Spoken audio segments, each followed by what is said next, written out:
Okay, so the topic of our today's discussion is buoyancy and flotation. So let us proceed with the introduction. So we often observe that our body feels lighter while taking a swim in the pool. Also, when drawing water from the well, the bucket feels lighter till it is partially or fully immersed in the water, right? And as soon as we pull it out of the water, it suddenly becomes heavy.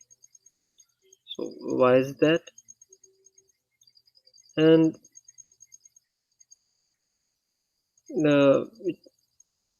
it is easy to uh, pull things underwater or lift things underwater, and as compared to when we try to do the same in the air or outside the water, right? Why is that? It is due to a force. So there must be a force that is reducing or that is pushing the things in the water towards upside. Okay, and thereby uh, reducing the net weight of the objects, and hence we need to apply little force as compared to if we try to lift it outside.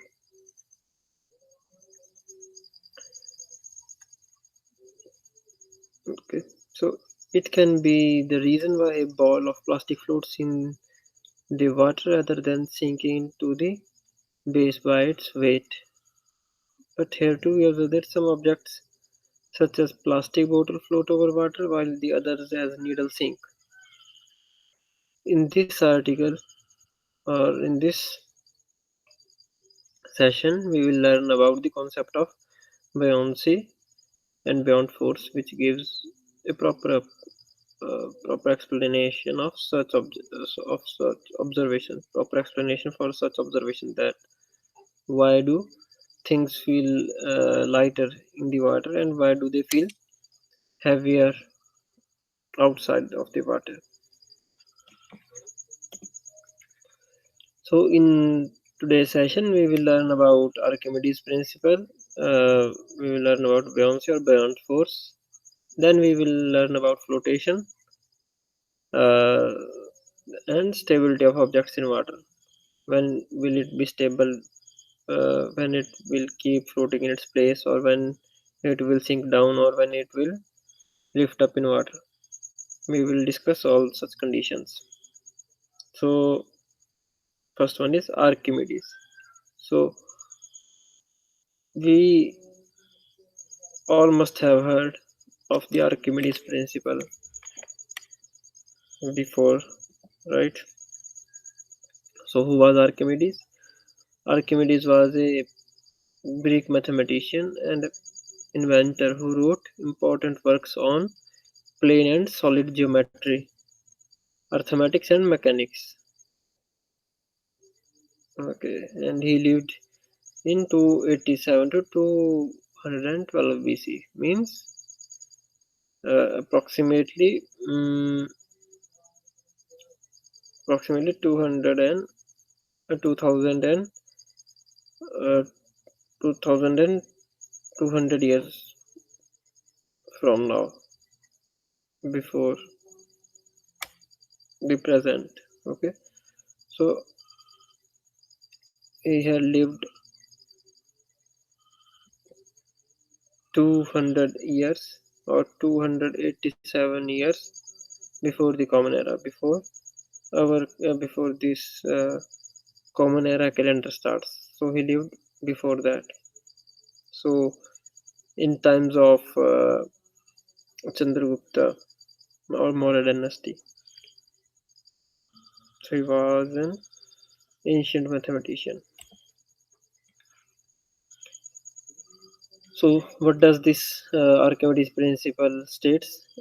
So law of physics. This law of physics states that When an object is totally or partially immersed in fluid, it experiences an upthrust equal to the weight of fluid displaced. Upthrust means force towards the upside direction. Okay, and how much that force would be? It would be the it would be equal to the weight of the amount of the water that is being displaced by the submerged water. Okay, so the principle is most frequently applied to the behavior of objects in water and helps to explain floating and sinking, and why objects seem lighter in water. It also applied to balloon in the air. Okay. So because when you put some object in the water, what will it do? It will displace some water by taking its place.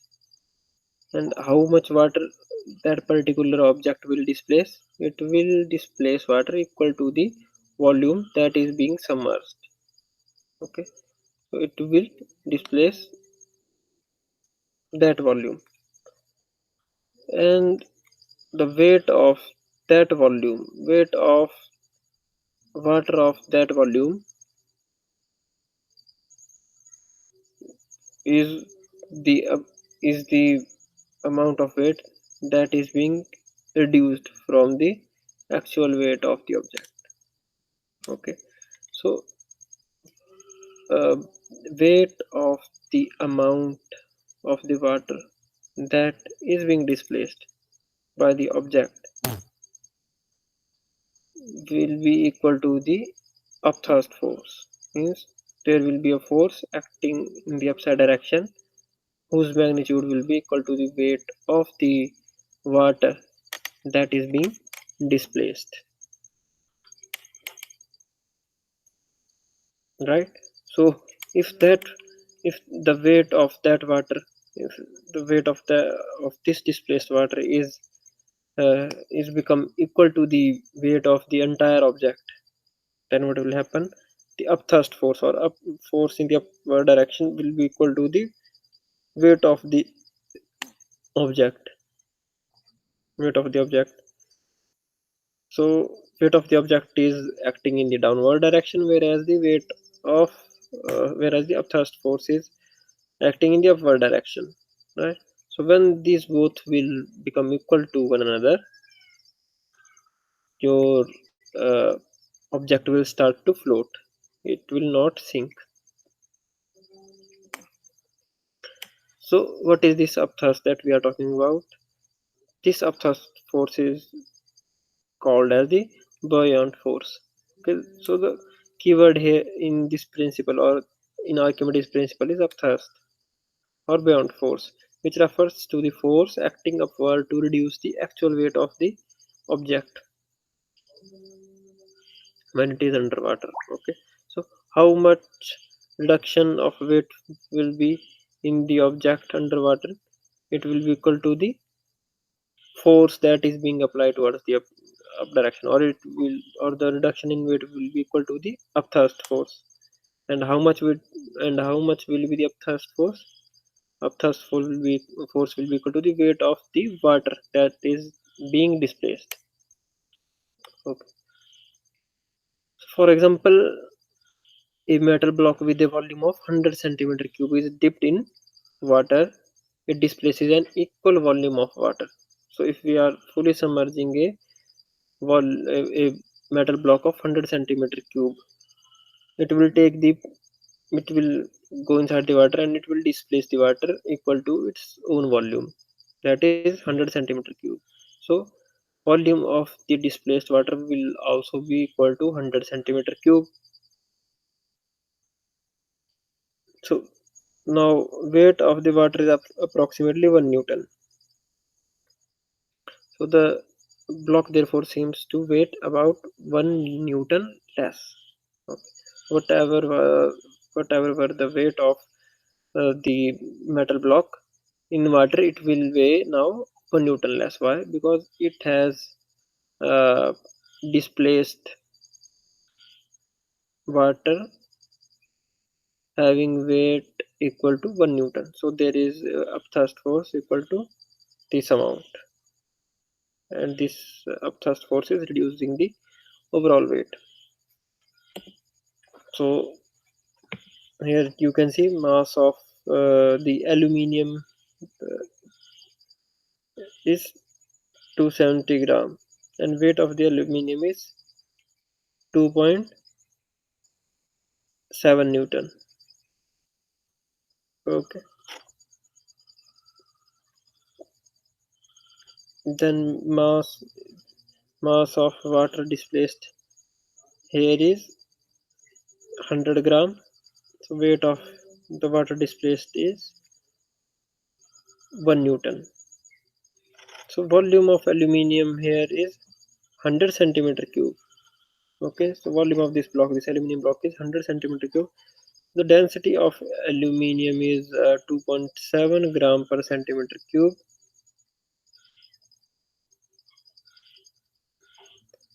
So it is the density, and it is also going, okay, so it is the density of aluminium per centimeter cube. It will have a weight of 2.7 gram. So for 100 centimeter cube, it will have a weight of 270 gram. It will have a mass of 270 gram, and weight of aluminum is going to be 2.7 Newton. If we take gravity, acceleration due to gravity equal to 10 approximately. So if we put this 100 centimeter cube of aluminum block inside the water, it will displace this same amount of water. Same means 100 centimeter cube of water. So for it is a constant, it must be remembered. The density of the water is what, 1 gram per centimeter cube. 1 gram per centimeter cube. So what would be the mass of displaced water? It will be 100 gram. So what would be the weight of displaced water? It would be 1 Newton. You just uh, multiply mass with the acceleration due to gravity, and take acceleration due to gravity approximately 10. Okay, and convert gram into kg by dividing by 1000. It will give you 1 Newton. So now weight of this water displaced, this 100 centimeter cube of water displaced is 1 Newton. So this 1 Newton will be the upthrust force that is acting in the upward direction, thereby reducing the overall weight or net weight of the aluminium block. So now the weight of the aluminium block inside the water will be 2.7 minus 1, that is 1.7. Now if we take an example of wood having the same volume, that is 100 centimeter cube, but here the density of wood is 0.6 gram per centimeter cube. What was the density of aluminum? It was 2.7 gram per centimeter cube. So mass of would be, mass of would be for this 100 centimeter cube would be 60 gram, because for 1 centimeter cube the mass was 0.6 gram. So for 100 centimeter cube, just multiply by 100, it is 60 gram. But this is the mass. Now we convert it into weight, or into the force, by multiplying with the acceleration due to gravity. Take acceleration due to gravity as 10 approximately, although it is in actual value it is 9.8, but we are taking 10. So your weight of the wood comes out to be 0.6 Newton. So when we put this block of wood inside the water, as you can see in the picture, it is not fully submerging, it is floating. It is half submerged. Why is that? Let us see. So volume of the water displaced is um,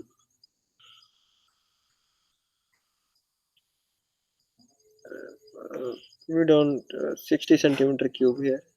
Volume of the water displaced is 60 centimeter cube. So the density of water is, we know it is a constant, 100 gram per centimeter cube.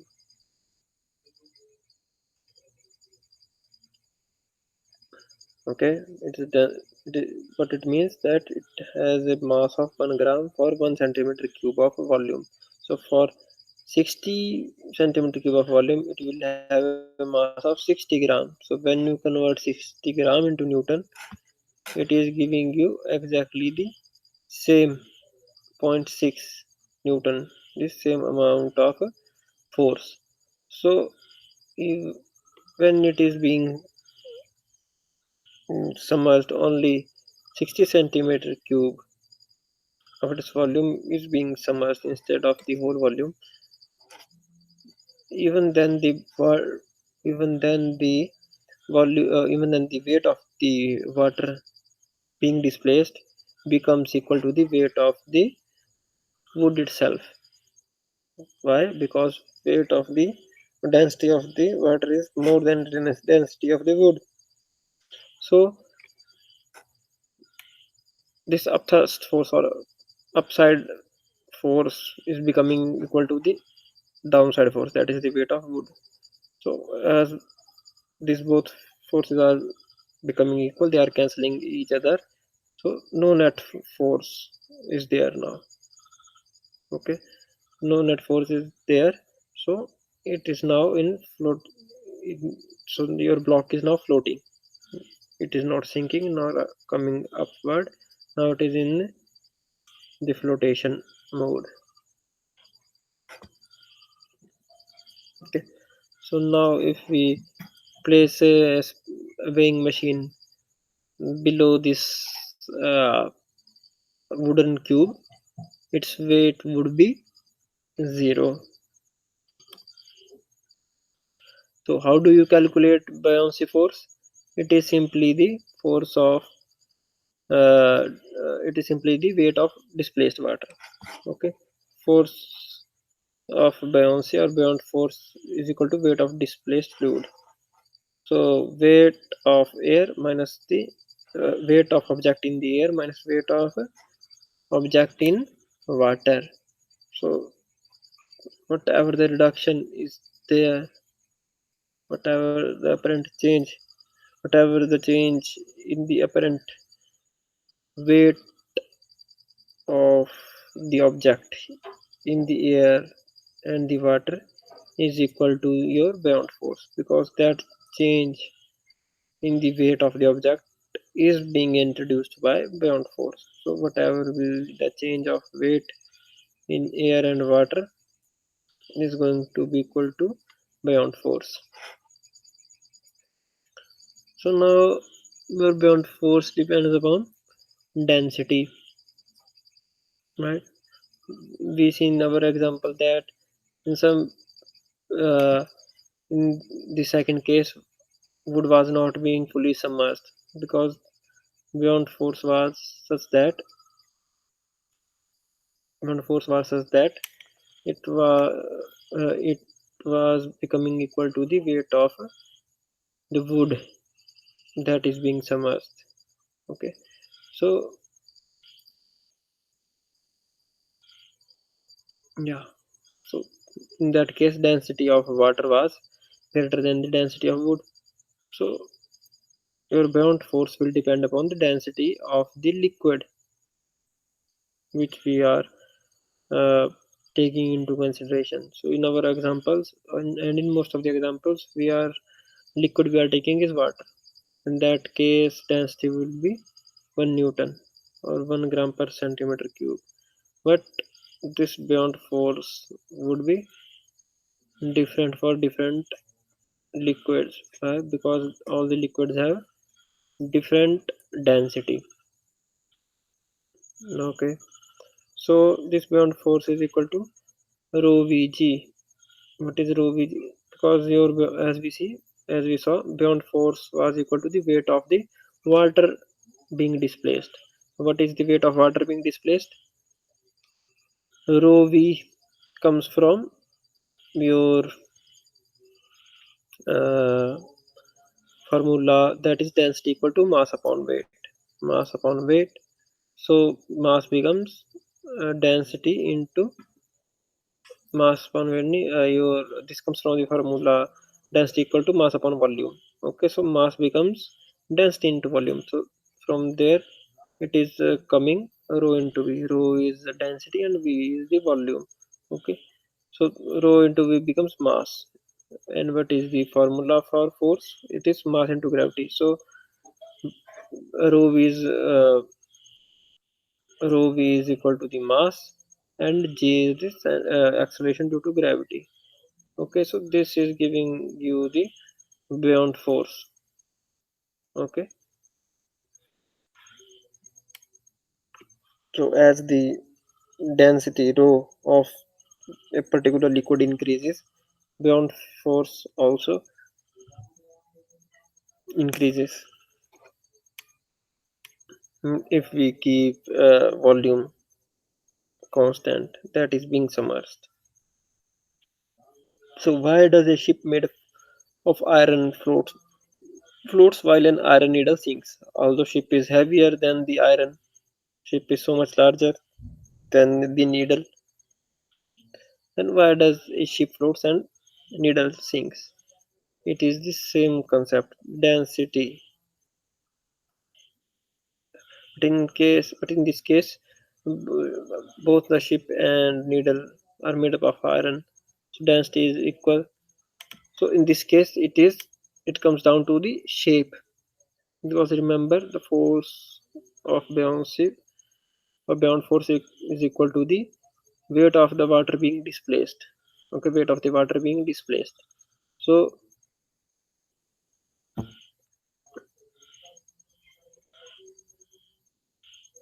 let us see. In the case of ship which is hollow from within, the weight of the water displaced by the ship is more than the weight of the ship, hence it floats, right? Because your ship is hollow from the inside, and but its surface area is large. Because its surface area is large or the volume is large, it is displacing more water than its weight. Okay, so net upward force or the upthrust force is being equal to the weight of the ship itself. So that is why ship is floating, because total downward force, that is the weight of the ship, and the upthrust force or the bound force, that is the weight of the water being displaced, are becoming equal in this case. But whereas the needle, the in the case of needle, the amount or the weight of the water being displaced is not that much as that of the weight of the needle, because iron has more density than the water, right? And it has in the case of needle, its volume is also very small, so the weight of the water being displaced is not uh, equal to or more than the weight of the needle. So that is why your needle sinks. Okay, so buoyancy will depend upon whether your object is floating or sinking. Depends upon the relative the density of the liquid and the density of the object itself, as well as the shape of the object. Okay, so why do things floats? Let us summarize this. Things float if they are less dense than the fluid they are in, right? So in case of the wooden block, density of the wood was less than that the density of water, so therefore it floats it floated. But in case of your ship and needle, the density of the needle was more than the density of or let us go back to our first example itself. In case of your aluminium block, the density of that aluminium block was more than the density of water. So therefore, the same volume of the block, same shape, size of same shape and size block got submerged fully in the water. Why? Because it has more density. If it has more density, the block of same size and shape will have more mass. So things float if they weigh less than the beyond force pushing up on them. Okay. Then things float if they are shaped so their weight is spread out. Right. So in case of our our ship is made up of your iron and having and have density more than that of your water, but even then it is floating. Why? Because it is given shape such that it is displacing more water. It is displacing water that have uh, weight equal to or greater than the weight of the ship itself. Okay, so if your shape is spread out, that it is displacing large amount of water, or then it will float. So what is beyond force and flotation? So beyond force and flotation, what is the relationship? If your beyond force or the upthrust force is becoming equal to the weight, so net force in the upward direction net or the downward direction is zero. So your object is not moving either in the upside direction or the downside direction. So it is stabilized in that position. Okay, so object floats and is stationary when beyond force is greater than the weight. So that means net force is in the upward direction. So the object will move upward. And in case where the beyond force is less than the weight, in that case net weight is in the downward direction. The object moves downside. So what does the law of flotation states? That a floating object displaces its own weight of fluid in which it floats. Right? So an object will float only when it is displacing the water or liquid having the same weight to itself. Okay, so in this case we can see the ship is 5 lakh tons. Ship is weighing 5 lakh tons, but it is still floating on the surface of the water. Okay, what is floating? Because here you can see the displaced water that is being represented here with this blue color. Weight of this displaced water is becoming equal to the overall weight of the ship, that is 5 lakh tons. So because the mass of the displaced water and the mass of the mm, ship are becoming equal, so thereby it is floating.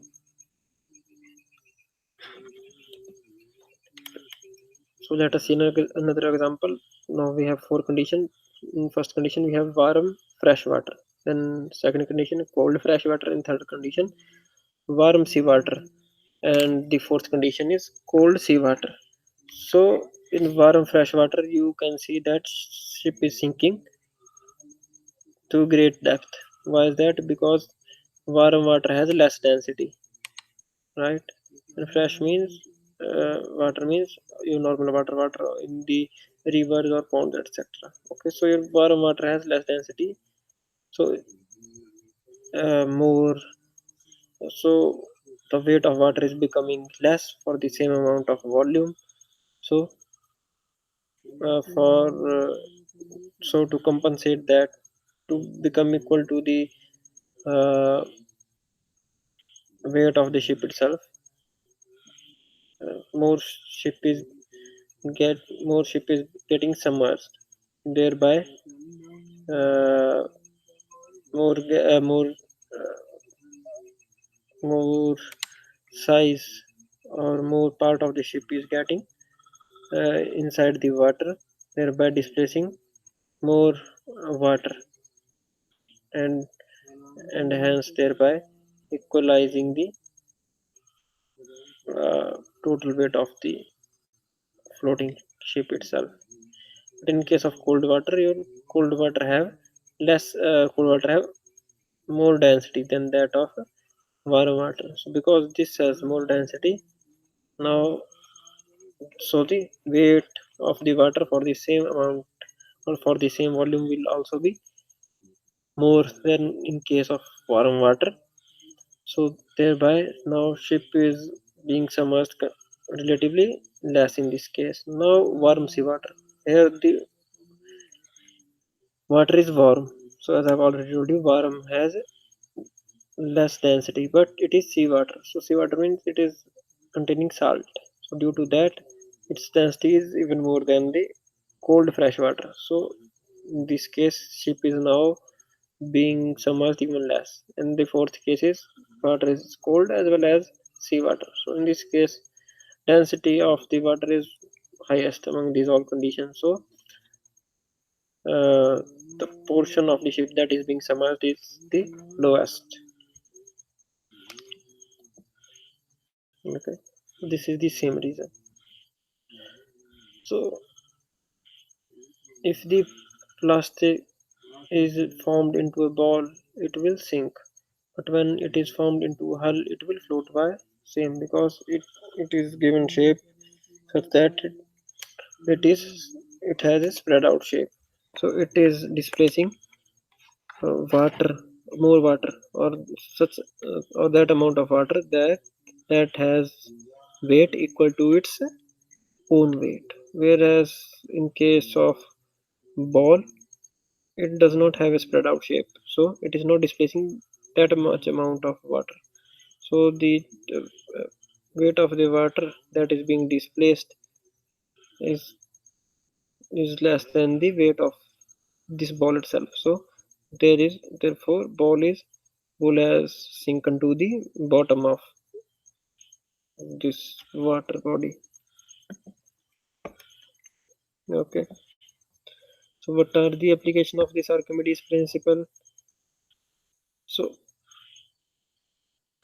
uh, when upthrust is greater than the weight of the hot air, that is the helium gas inside the balloon, plus weight of the airship fabric, plus weight of the gondola, plus weight of passenger, the, then what will happen? Your balloon will rise upward because upthrust is greater in this case. That upthrust is providing by a burner.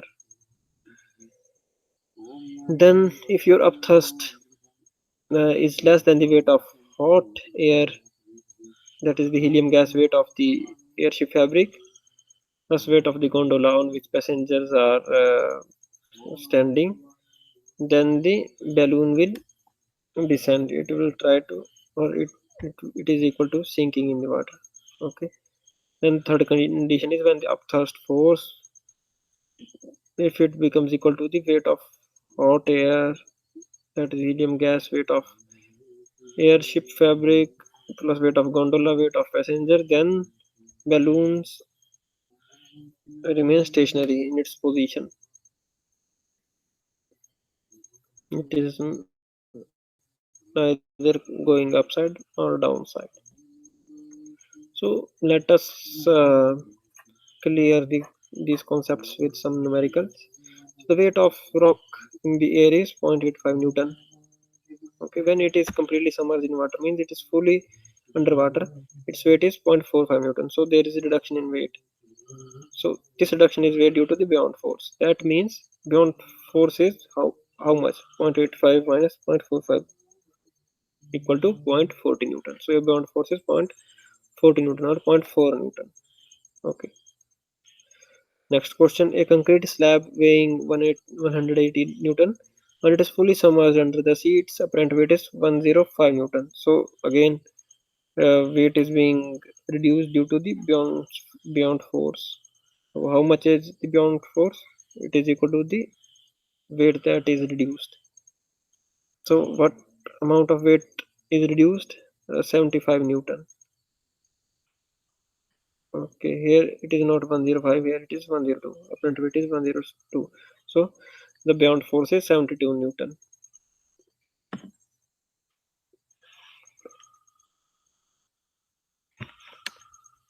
Okay, so what is being asked? Calculate the density of seawater if the volume of the seawater displaced by the concrete slab is 400 4 4,800 centimeter cube. Okay, so we are asked to calculate the density of seawater. So we get the buoyant force, and what is buoyant force equal to? It is equal to the weight of the water displaced. So weight of the water displaced is now 72 Newton. Okay, and what is the formula for weight of water? Formula for weight of water is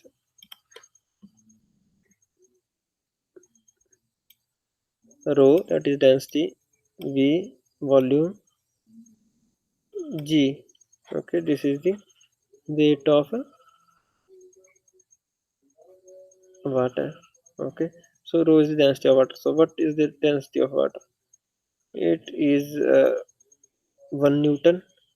Volume is that we, okay, no, we are asked to we are asked to find out the density of the seawater. So rho we do not know. Volume, seawater, if the volume of the seawater displaced by concrete is 4, so volume we are given is 4800. Okay, so this is in centimeter cube. How would you convert it into meter cube? So in 1 meter you have 100 centimeter. Okay, so in 1 centimeter you have 1 by 100 meter.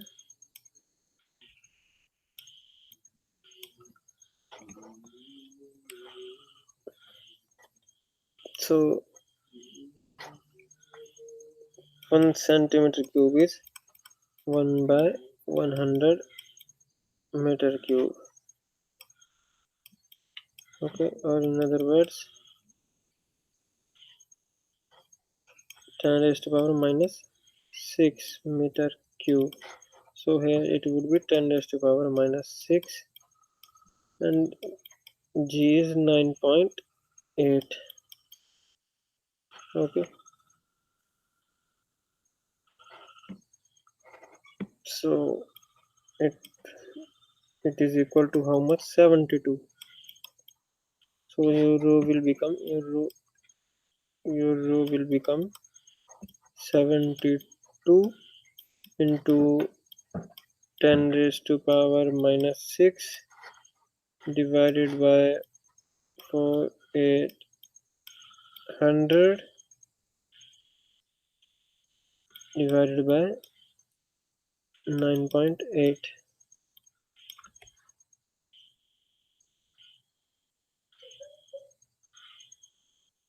Oh, oh, oh, oh. One, one mistake. This here 10 raised to power minus 6 would not be in would not be as denominator. It would be as numerator. Okay. So here 10 raised to power minus 6 would be of plus. So when you will solve this, it will come out to be this much. Okay.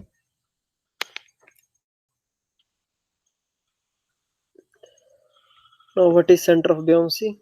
So the point through which the force of buoyancy is supposed to act is known as center of buoyancy. Like the point at which the weight is supposed to act is known as the center of gravity. Thereby, the point through which your your force of buoyancy is supposed to act is known as center of buoyancy. Okay, so it will be the centroid of the volume that is submerged in water. Okay, so that point will be the center of buoyancy. Then comes the metacenter. What is the metacenter? Here you can see M is representing the metacenter, B is buoyancy, and G is center of gravity.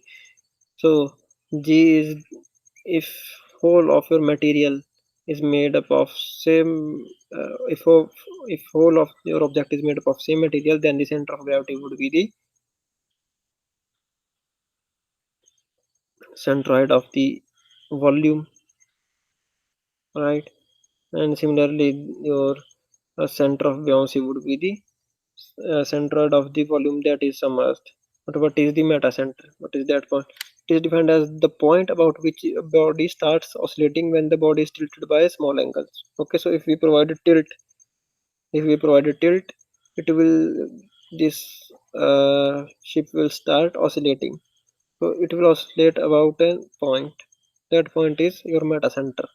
It is the point at which the line of action of the force of buoyancy, buoyancy will act in this direction, upward direction, will meet the normal axis of the body, and this is the normal axis of the body, right? When the body is given a small angular displacement. So let us see here. What is metacentric height? Metacentric height is the distance between metacenter and the center of gravity. Okay. It,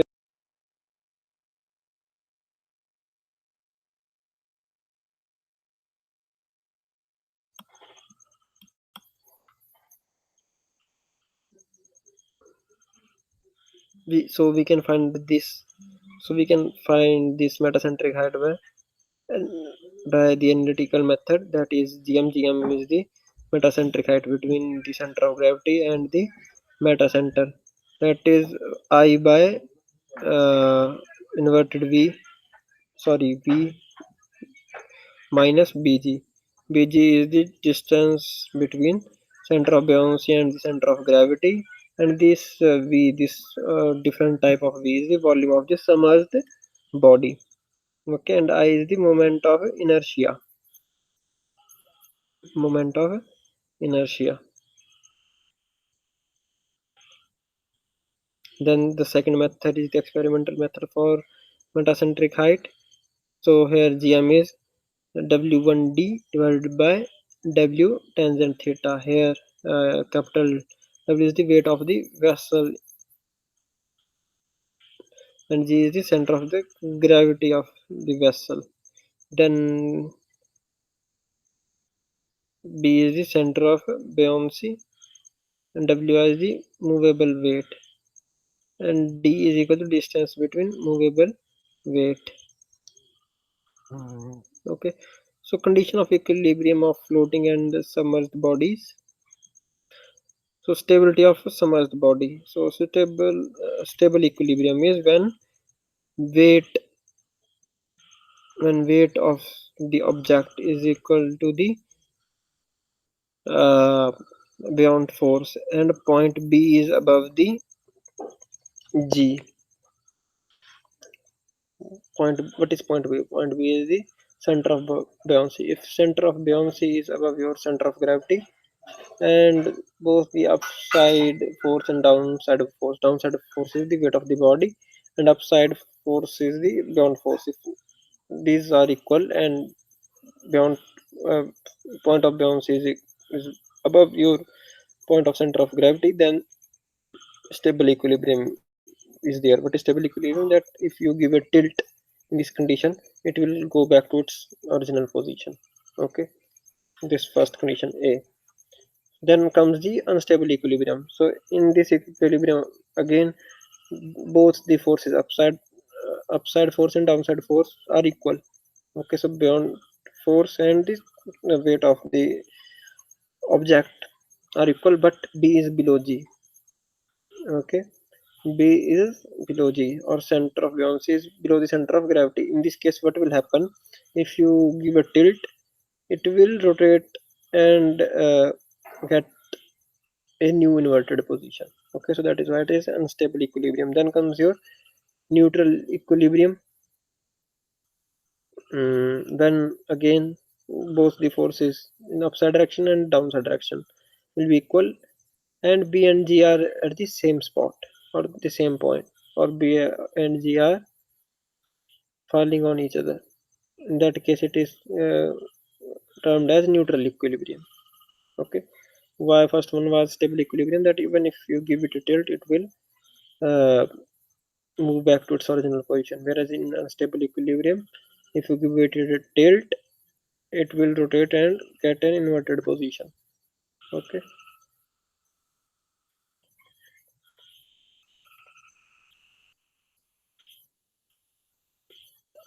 This was the case of submerged bodies, but in case of floating bodies that are not fully submerged, stable equilibrium is if the point M is above G. Okay, if the point M is above G, then it is stable equilibrium. And of course, because these are floating, so upward force and downward forces are equal in all three cases. And then what is unstable equilibrium? Unstable equilibrium is if M is below G. Okay, if M is below G, then it is unstable equilibrium, because if you try to tilt it, it will take an inverted position. And in stable equilibrium, even if you tilt it, restoring moment will take place and it will go back to its original position. So here it is stable equilibrium, and it is unstable equilibrium because here M is below G. If you give it a tilt, it will overturn and take an inverted position. And when M and G are falling at the same spot, then it is neutral equilibrium. Okay, so here are some MCQs. So we have, let us see some of those.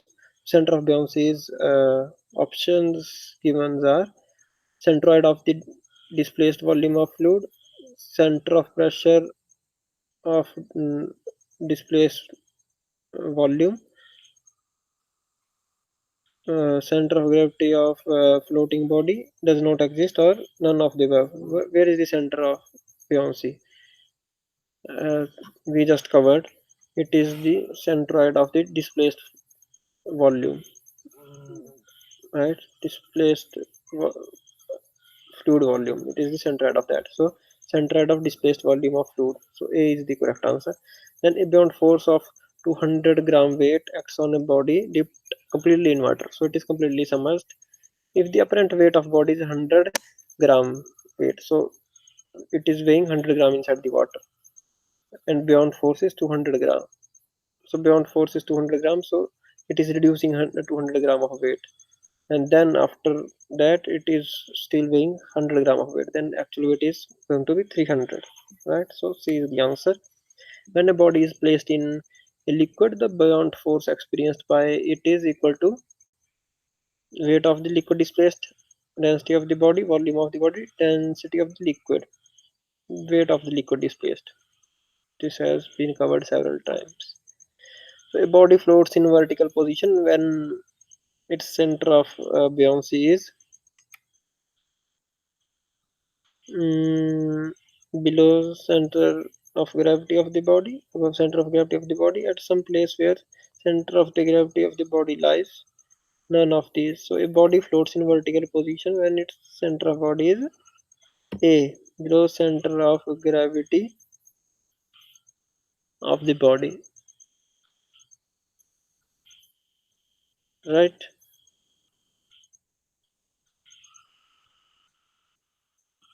Okay then. That's it for today.